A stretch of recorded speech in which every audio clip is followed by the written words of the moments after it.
Es como el infierno, estás en tu celda todo el día, tienes hambre todo el tiempo. Este no es un lugar al que venir porque es duro aquí.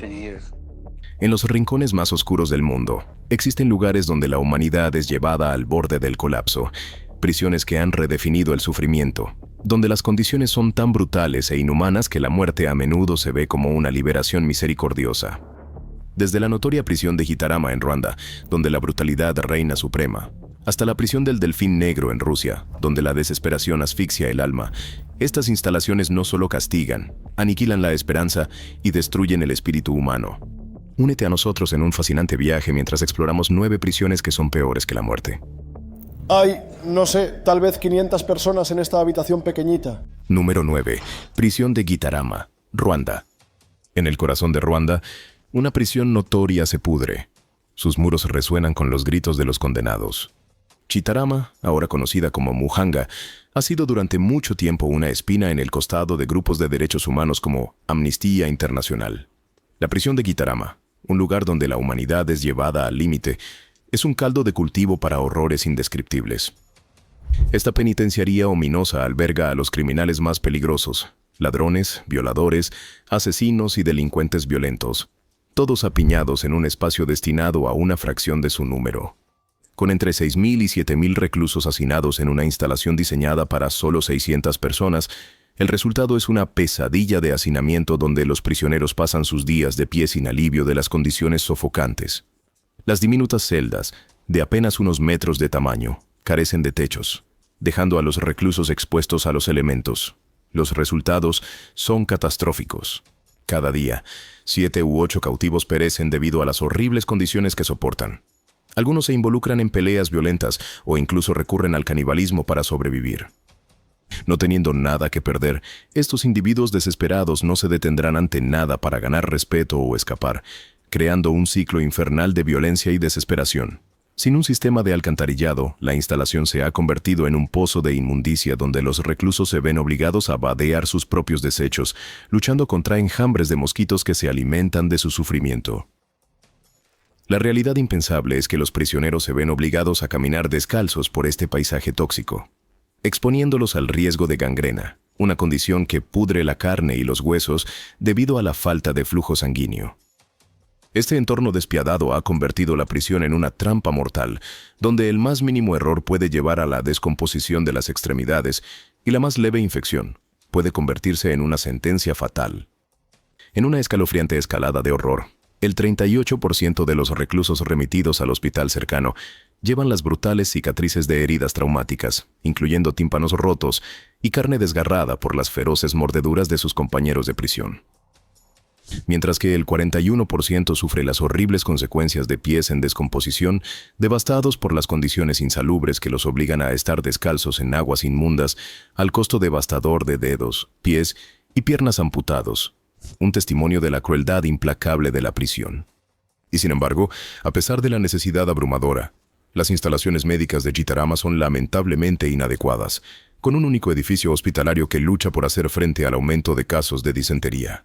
La escasa capacidad del hospital está perpetuamente desbordada con múltiples pacientes apiñados en colchones sucios, suplicando por migajas de atención médica del único médico a tiempo completo y su equipo de 8 trabajadores de salud sobrecargados. A medida que las infecciones de la piel, las heridas y la desnutrición se disparan, el personal médico está trágicamente mal equipado para detener la ola de sufrimiento, dejando a los reclusos deseando nada más que la muerte. Las condiciones aquí son completamente inhumanas. Es urgente que se mejoren, dijo Brigitte Troyon del Comité Internacional de la Cruz Roja, que está proporcionando asistencia médica y de otro tipo a las prisiones de Ruanda. Media docena de personas mueren en Gitarama cada día. Si estalla una epidemia, no se sabe cuántos podrían morir. Las repetidas súplicas de las organizaciones de derechos humanos han caído en oídos sordos, ya que las espantosas condiciones en la prisión de Gitarama permanecen obstinadamente sin cambios, a pesar de las fervientes protestas y condenas de los defensores de la dignidad humana y la justicia. Número 8. Rikers Island, ciudad de Nueva York. En las sombras de la ciudad que nunca duerme, una isla olvidada acecha, oculta de las luces brillantes y las calles bulliciosas de la ciudad de Nueva York. Esta enigmática masa de tierra, Rikers Island, El complejo principal de cárceles de la ciudad es un abismo notorio de abuso y negligencia, donde hasta 15.000 prisioneros están confinados en una cultura de miedo y violencia en sus 167 hectáreas. Detrás de sus imponentes muros, los reclusos tiemblan de terror ante los despiadados oficiales correccionales que ejercen su poder con impunidad, imponiendo castigos crueles e ignorando las súplicas de ayuda. La espantosa reputación de la prisión está grabada en las cicatrices de sus víctimas, quienes fueron sometidas a golpizas despiadadas, agresiones sexuales y negligencia. Rikers Island es una bomba de tiempo de violencia, un polvorín de abuso físico y mental, donde los vulnerables son presa, y las voces de los oprimidos son silenciadas. Esta llaga supurante en la conciencia de la ciudad ha atraído la ira de la prensa y el poder judicial, resultando en fallos condenatorios contra el gobierno de la ciudad de Nueva York. Dentro de sus frías e implacables paredes, miles de criminales que esperan juicio, cumplen condenas o simplemente están de paso hacia otras instalaciones son retenidos en esta cárcel. Pero cuidado, porque este lugar olvidado ha ganado una reputación como una de las instalaciones correccionales más depravadas e inhumanas de los Estados Unidos, una distinción solidificada por su clasificación en la lista de las 10 peores prisiones del país de la revista Mother Jones en el año 2013. Aquí, en este mundo desolado y abandonado, las agresiones sexuales, las palizas brutales y la negligencia insensible son la norma, con oficiales que se deleitan en el poder de infligir dolor y sufrimiento a los vulnerables. Los enfermos mentales son particularmente acosados, y sus gritos de ayuda son recibidos con risas burlonas e indiferencia sádica. Los enfermos y los moribundos son dejados a pudrirse, sus súplicas por atención médica ignoradas o burladas por los mismos oficiales que juraron protegerlos. Dentro de la notoria Rikers Island, un asombroso 80% de los detenidos están retenidos sin una condena, obligados a soportar una pesadilla de tortura física y psicológica mientras esperan juicio. El asalto a su dignidad es multifacético, con abuso verbal, sexual y emocional infligido por sus captores. La privacidad es un recuerdo lejano, ya que a algunos se les niega incluso el derecho humano básico de la soledad al usar el baño, sujetos a la mirada constante de los oficiales de policía. Mientras tanto, la infraestructura de la instalación se está desmoronando. La escasez de personal exacerba el caos, y la pandemia ha creado una tormenta perfecta de peligro y degradación. Afuera, los familiares están frenéticos por noticias mientras sus seres queridos languidecen en condiciones inhumanas, atrapados por un sistema judicial atrasado que parece sordo a sus súplicas. Eileen Maher, una líder en el vocal movimiento de Nueva York, quedó atrapada en una pesadilla cuando no pudo pagar la exorbitante fianza de $75,000. Pasó 420 días en Rikers Island esperando juicio y luchando por mantener su cordura. En un intento desesperado por escapar de las condiciones infernales, aceptó una declaración de culpabilidad por un robo de joyas que niega vehementemente haber cometido. Ahora, es una defensora vocal del cierre del notorio complejo carcelario, decidida a asegurar que nadie más sufra la misma experiencia que ella soportó. Allí, ya no eres un ser humano. Los oficiales de correcciones nos decían esto a diario. Rikers Island es un pozo negro de violencia sexual donde los depredadores deambulan libremente, irrumpiendo descaradamente en las celdas de las mujeres para cometer violaciones atroces, mientras otros reclusos vigilan, cómplices del horror. La notoria instalación abandonó las requisas corporales en 1986, citando el sufrimiento insoportable que infligían a las víctimas, que eran sometidas a humillantes registros grupales que involucraban sondas invasivas genitales y anales. Las condiciones de vida son abismales, con funcionarios deleitándose en la crueldad, llevando a muchos al borde de la desesperación y más allá. El trauma es tan insoportable que algunos reclusos han optado por el suicidio como una escapatoria desesperada de la miseria implacable. Las palabras de Benji Lozano capturan la esencia de Rikers Island: infierno, inhumano, repugnante. Un lugar donde la humanidad va a morir. Número 7. Prisión de Diyarbakir, Turquía. Detrás de los sombríos muros del sureste de Turquía, una prisión acecha como una sombra oscura. Su reputación por brutalidad es tan notoria que la revista Time la nombró la cuarta peor prisión del mundo en 2008. La siniestra historia de la prisión de Diyarbakir comenzó en la década de 1980, cuando nació de las cenizas de un golpe militar. La instalación pronto se transformó en una cámara de tortura donde los kurdos fueron detenidos injustamente y sometidos a sufrimientos inimaginables. En esta prisión olvidada, las salas se identifican indirectamente con términos como disco y bienvenido para enmascarar los horrores indescriptibles en su interior. Los guardias sádicos se regodean en su crueldad, sometiendo a los prisioneros a un aluvión de tácticas de tortura que desafían la humanidad. El espantoso repertorio incluye golpizas, tirones de cabello, desnudamientos, vendajes en los ojos y chorros de agua. Apenas un adelanto del sufrimiento interminable que sigue. El confinamiento solitario, los insultos y la intimidación constante son la norma, con amenazas de muerte y saludos forzados al perro sádico del capitán, Joe, entrenado para morder los genitales de los prisioneros desnudos. Las atrocidades escalan a la privación de sueño y sensorial, golpizas con falaca, descargas eléctricas, quemaduras de cigarrillos, extracción de uñas y dientes, agresión sexual y exámenes rectales. Una letanía de crueldad que haría estremecer incluso a los criminales más endurecidos. Las profundidades de la depravación en esta prisión son insondables, un infierno de Dante donde la esperanza va a morir. Mehdi Sana, el exalcalde de Diyarbakir que pasó 11 años en la prisión, explica: cuando un nuevo prisionero llegaba a la prisión, el capitán Esad lo recibía en la entrada y luego se dirigía a un guardia y decía: prepárenle un baño, luego llévenlo al dormitorio. Esto era un ritual. Así que casi 20 guardias acompañaron al prisionero.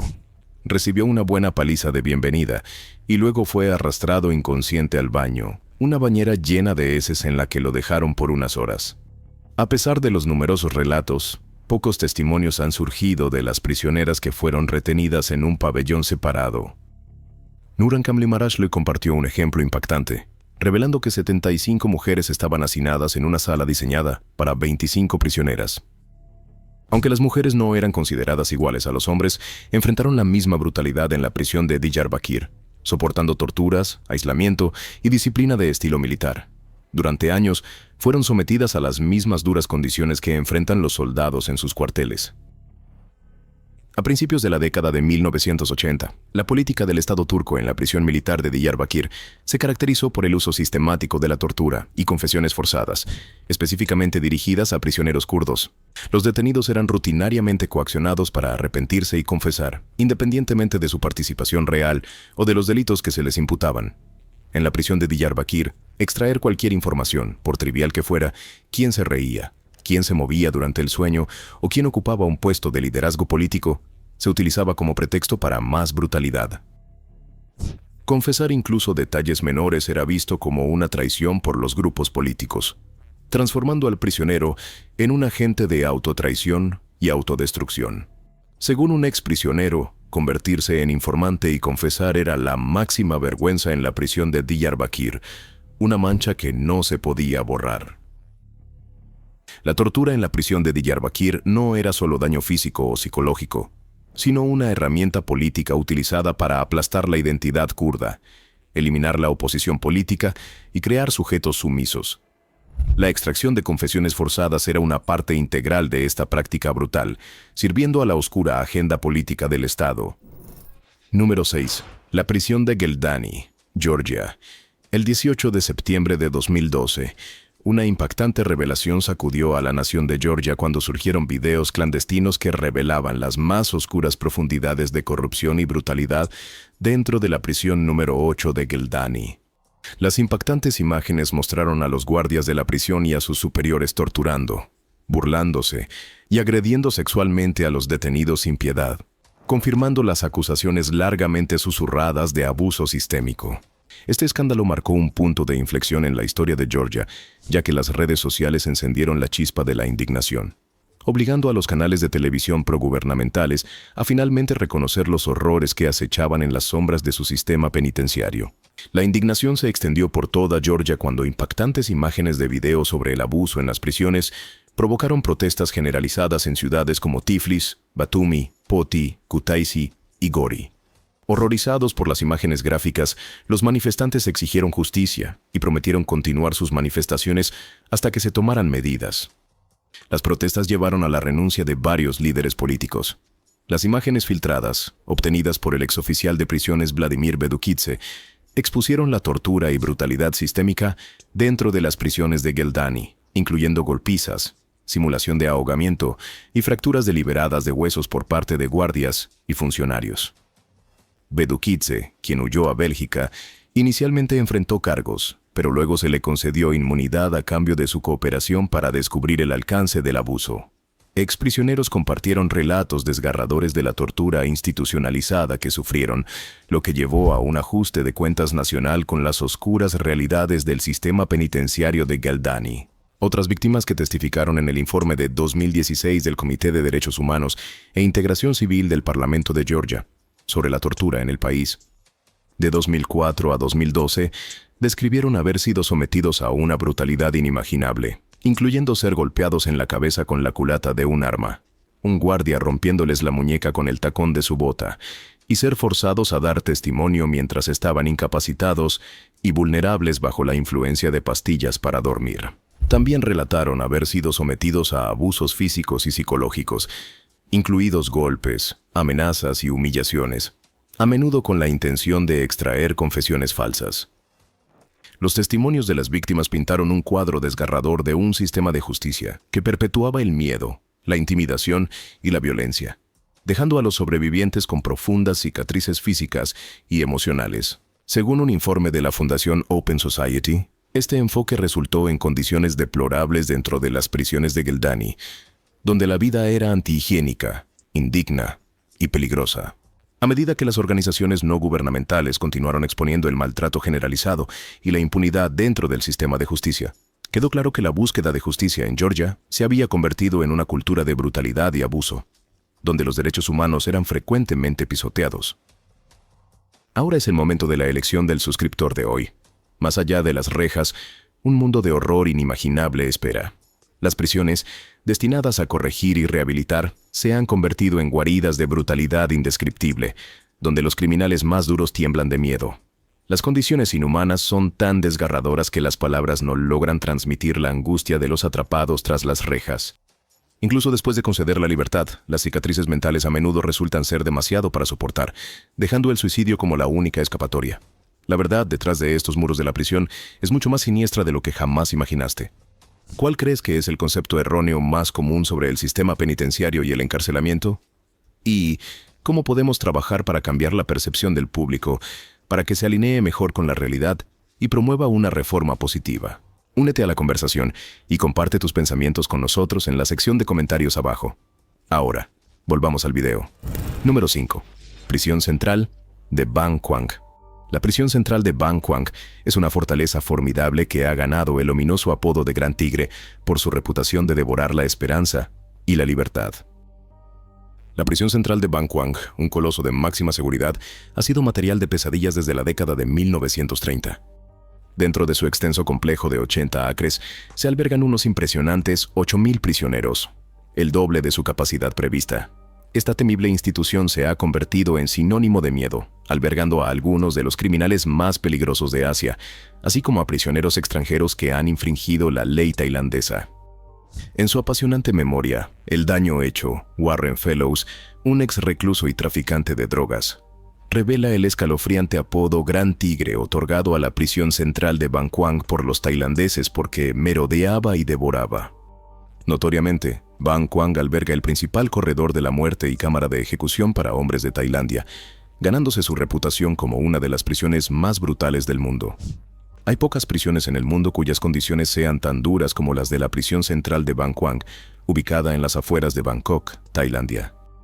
La prisión central de Ban Quang fue construida específicamente para albergar a los criminales más peligrosos y endurecidos, aquellos que esperan apelaciones o sentencias de la Corte Suprema, condenados a cadena perpetua, y los que están en el corredor de la muerte. Su notoria reputación como una de las prisiones más duras de Asia se ha consolidado a lo largo de los años, con condiciones brutales que han cobrado innumerables vidas y cordura. Al llegar, los reclusos son encadenados con grilletes en las piernas durante 3 meses, un golpe psicológico que restringe severamente su movimiento. El tintineo de las cadenas y el peso del hierro en sus piernas sirven como un recordatorio constante de su cautiverio. Los prisioneros en el corredor de la muerte están perpetuamente encadenados, esperando su destino por pelotón de fusilamiento o inyección letal. Esta práctica terminó misericordiosamente en 2013. La prisión tenía un fascinante sistema jerárquico conocido como el sistema Cheat. Esta compleja estructura interna gobernaba la dinámica de los prisioneros y la supervivencia, siendo el racionamiento de alimentos un aspecto clave. En este sistema, el acceso de los prisioneros a la comida estaba determinado por su posición con la cantina, creando un delicado equilibrio de poder y supervivencia. Un escaso tazón de arroz y verduras era la única provisión gratuita, mientras que todo lo demás tenía que comprarse. Esto creó un marcado contraste donde los reclusos adinerados podían permitirse contratar a otros prisioneros como sirvientes personales, ofreciéndoles comida extra a cambio de sus servicios. En tiempos recientes, esta dura realidad ha llevado a los prisioneros extranjeros a organizar colectas benéficas únicamente para recaudar fondos para una mejor alimentación, destacando la urgente necesidad de necesidades básicas. Número 4. Prisión Black Dolphin. Las prisiones de Rusia son infames por sus duras condiciones, pero una destaca como la más formidable y temida: la prisión Black Dolphin. Ubicada en Soliletsk, en el Oblast de Oremburgo, cerca de la frontera con Kazajistán, esta instalación de máxima seguridad es una de las más antiguas y notorias del país. Establecida como un lugar de exilio para criminales, su sombría reputación solo es igualada por la escalofriante escultura de un delfín negro, creada por los propios prisioneros, que custodia la entrada. Esta instalación de máxima seguridad alberga a 700 de los criminales más depravados y peligrosos de Rusia, pedófilos, caníbales y asesinos en serie que han cobrado la vida de aproximadamente 3.500 víctimas inocentes. Eso es un promedio de 5 asesinatos por recluso. El régimen severo de la prisión está diseñado para mantener a estos individuos peligrosos bajo control. Los reclusos están confinados en diminutas celdas de aislamiento con 3 puertas de acero, atrapándolos efectivamente en una celda dentro de otra celda. Su único respiro viene en forma de un periodo de ejercicio diario de 90 minutos, donde se les permite caminar en una jaula grande, mientras sus celdas son minuciosamente registradas en busca de contrabando. Bajo la constante vigilancia de 24 horas, a los prisioneros se les niegan incluso las comodidades más simples. Se les prohíbe sentarse o descansar en sus literas desde el amanecer hasta el anochecer, obligados a permanecer de pie en un estado perpetuo de incomodidad. El implacable control del delfín negro es asfixiante, un recordatorio constante de que estos reclusos están siendo responsabilizados por sus atroces crímenes. Con precisión militar, los guardias emiten órdenes, exigiendo una respuesta instantánea. Sí, señor. Cada 15 minutos, una mirada vigilante escruta a los reclusos, asegurando el cumplimiento de las normas. No existe un comedor comunitario. En cambio, los prisioneros están confinados a sus celdas y se les alimenta con una dieta de sopa 4 veces al día. El material de lectura es su único consuelo. Los libros, periódicos y transmisiones de radio son su única conexión con el mundo exterior. A los recién llegados se les colocan vendas en los ojos, desorientándolos, impidiendo cualquier intento de trazar el diseño de la prisión y aplastando cualquier esperanza de escape o rebelión. Esta privación sensorial continúa durante el transporte, dejando a los reclusos indefensos y perdidos. Los guardias emplean una técnica de escolta distintiva, doblando a los prisioneros por la cintura y sujetando sus manos esposadas en alto detrás de sus espaldas. Esto les impide escapar o atacar al personal de la prisión, además de hacer que los reclusos dependan completamente de sus captores. Nikolai Astankov, encarcelado por matar a toda una familia y luego quemar sus cuerpos en el bosque, dijo a National Geographic: "Si constantemente piensas en lo que hay aquí, en lo que te espera, que nunca te liberarás, que te quedas aquí solo, simplemente no lo lograrás". Un teniente de la prisión le dijo a National Geographic que la única forma de escapar es mediante la muerte. Ningún prisionero ha escapado jamás de Black Dolphin. Número 3. La Sabaneta. Detrás de los muros amenazantes de la prisión más notoria de Caracas, la Sabaneta se ha ganado la reputación de ser una de las más despiadadas de América Latina, donde los límites entre el infierno y la tierra se desdibujan. Al igual que varias otras instituciones penales en América del Sur, la Sabaneta lucha con la falta de personal y el hacinamiento. Los prisioneros se ven obligados a soportar condiciones miserables con escaso acceso a atención médica, alimentos nutritivos y agua potable, mientras la violencia y el caos reinan sin control. La Sabaneta es un lugar donde la esperanza es un lujo que pocos pueden permitirse. El hacinamiento en la prisión de la Sabaneta es solo la punta del iceberg, ya que la instalación enfrenta una multitud de problemas urgentes. La presencia de bandas rivales que compiten por el poder dentro de los muros de la prisión conduce a enfrentamientos frecuentes y brutales, que a menudo resultan en confrontaciones violentas. Los reclusos frecuentemente se vuelven unos contra otros y, en algunos casos, atacan a los oficiales de corrección, haciendo que el ambiente de trabajo sea peligroso y altamente volátil. Como resultado, ser guardia de prisión en la Sabaneta es una profesión extremadamente desafiante y poco envidiable. Durante años, poderosas pandillas lideradas por un preso dominante ejercieron control sobre la prisión, fomentando una cultura de violencia. Sin embargo, la problemática historia de la instalación llegó a su fin después de 55 años cuando el gobierno intervino, cerrando la prisión y allanando el camino para su transformación en un museo. El catalizador para este cierre fue un motín devastador el 3 de enero de 1994, provocado por las tensiones continuas entre pandillas. Los reclusos prendieron fuego y atacaron a compañeros que intentaban huir, resultando en numerosas bajas. Mientras las fuerzas de seguridad luchaban por recuperar el control, la violencia escaló con estimaciones que sugieren que más de 150 prisioneros perdieron la vida, convirtiéndolo en uno de los motines carcelarios más mortales de la historia. El trágico motín en la prisión de Sabaneta puso de relieve el deplorable estado de las instalaciones penitenciarias de Venezuela, ganándose la notoria distinción de ser uno de los incidentes carcelarios más mortales registrados. Según el Observatorio Venezolano de Prisiones, una organización de derechos humanos que monitorea el sistema penitenciario del país, la prisión de Sabaneta se destaca como la más violenta de Venezuela. Los inquietantes hallazgos del observatorio revelan que un asombroso 80% de las prisiones venezolanas están efectivamente controladas por reclusos armados, con el personal de seguridad ejerciendo una autoridad mínima o nula, perpetuando una cultura de caos y miedo. Número 2. La prisión del Escorpión, prisión de máxima seguridad de Tora, ominosamente apodada El Escorpión. Construida en 1993, esta imponente prisión de máxima seguridad en Helwan, justo al sur de El Cairo, se ha ganado una reputación por su férreo control sobre algunos de los prisioneros políticos más destacados del país y opositores al gobierno.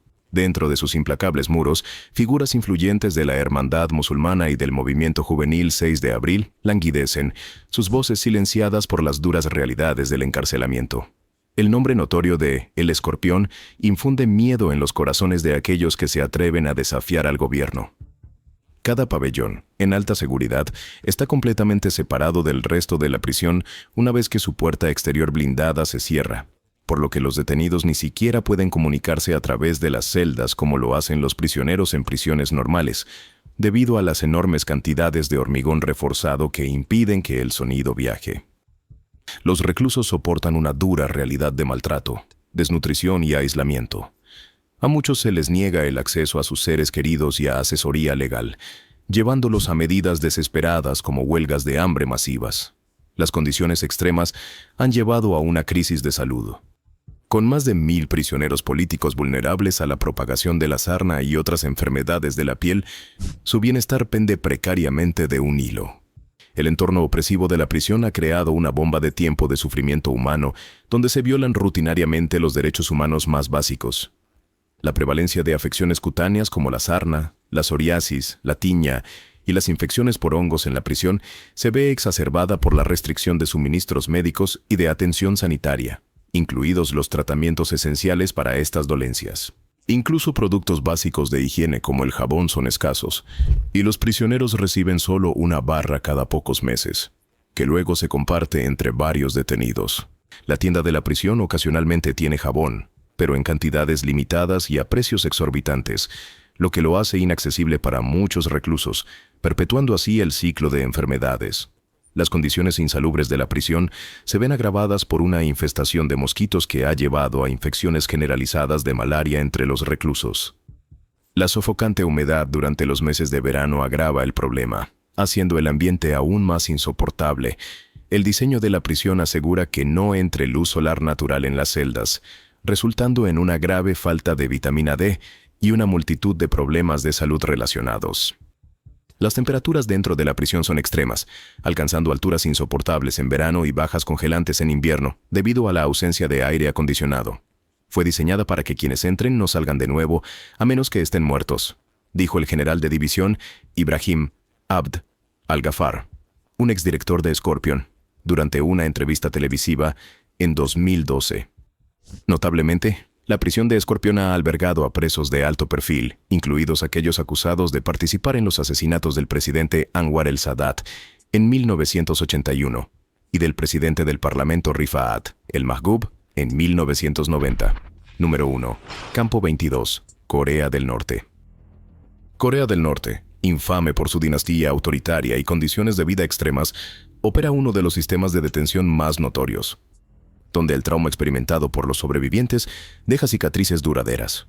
El ahora desaparecido campo de concentración de Hwaryong, también conocido como Haengyong o Colonia Penal de Trabajo Coalizo número 22, era una instalación de máxima seguridad envuelta en secreto, completamente aislada del mundo exterior. Informes sugieren que este campo de muerte fue cerrado en 2012, pero los horrores que se desarrollaron dentro de sus muros continúan persiguiendo a quienes logran escapar. El campo de concentración de Hwaryong estaba fuertemente custodiado por aproximadamente 1,000 personal de seguridad y 500 a 600 empleados administrativos, quienes ejercían un control total sobre la instalación.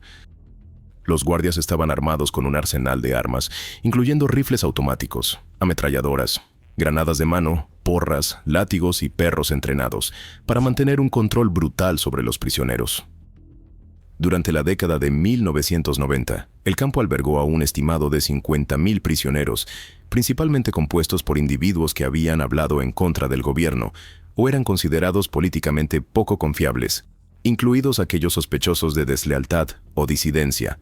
El exguardia Ahn Myung-chol relata las espantosas condiciones en el campo de concentración de Hwaryong, donde le impactó ver a prisioneros demacrados que parecían esqueletos andantes, enanos y lisiados vestidos con harapos raídos. La apariencia física de los prisioneros era un testimonio del trato brutal que soportaban, con aproximadamente 30% presentando deformidades grotescas, incluyendo orejas cortadas, ojos destrozados, narices deformes y rostros desfigurados por cicatrices profundas y cortes. La brutalidad del campamento era aún más evidente en los aproximadamente 2,000 prisioneros que habían perdido extremidades, pero que aún eran obligados a trabajar, incluso aquellos que necesitaban muletas para mantenerse en pie. Los métodos de tortura empleados en Hwaryong eran notoriamente despiadados, dejando a los sobrevivientes con cicatrices físicas y psicológicas permanentes, un recordatorio inquietante de la crueldad implacable del campamento. El prisionero es sometido a un tormento inimaginable, obligado a soportar tortura con agua durante 24 horas, de pie sobre las puntas de los pies en un tanque lleno hasta la nariz, causando un sufrimiento físico y psicológico insoportable. Luego son desnudados y colgados boca abajo del techo, golpeados sin piedad y confinados en una diminuta celda de aislamiento durante días o semanas, sin poder ponerse de pie ni acostarse, con apenas espacio para sentarse. La crueldad continúa cuando se les obliga a arrodillarse con una barra de madera insertada cerca de las corvas, cortando la circulación sanguínea, dejándolos incapaces de caminar y potencialmente llevándolos a la muerte meses después. Son atados a la pared, con las manos fijadas a una altura de 60 centímetros, obligados a agacharse durante horas, con su dignidad y humanidad completamente ignoradas. Informes de experimentación humana en Haengyong-ri revelan aún más la profundidad de la depravación, con prisioneros enfrentando golpizas diarias por infracciones menores, usados como blancos de artes marciales y sometidos a violaciones y violencia sexual desenfrenada, con prisioneras obligadas a someterse bajo amenaza de muerte. La brutalidad e inhumanidad de estas atrocidades desafían la comprensión, dejando a los sobrevivientes con cicatrices indelebles y una prueba de la vergonzosa crueldad del campamento. Gracias por vernos y nos vemos en nuestro próximo video.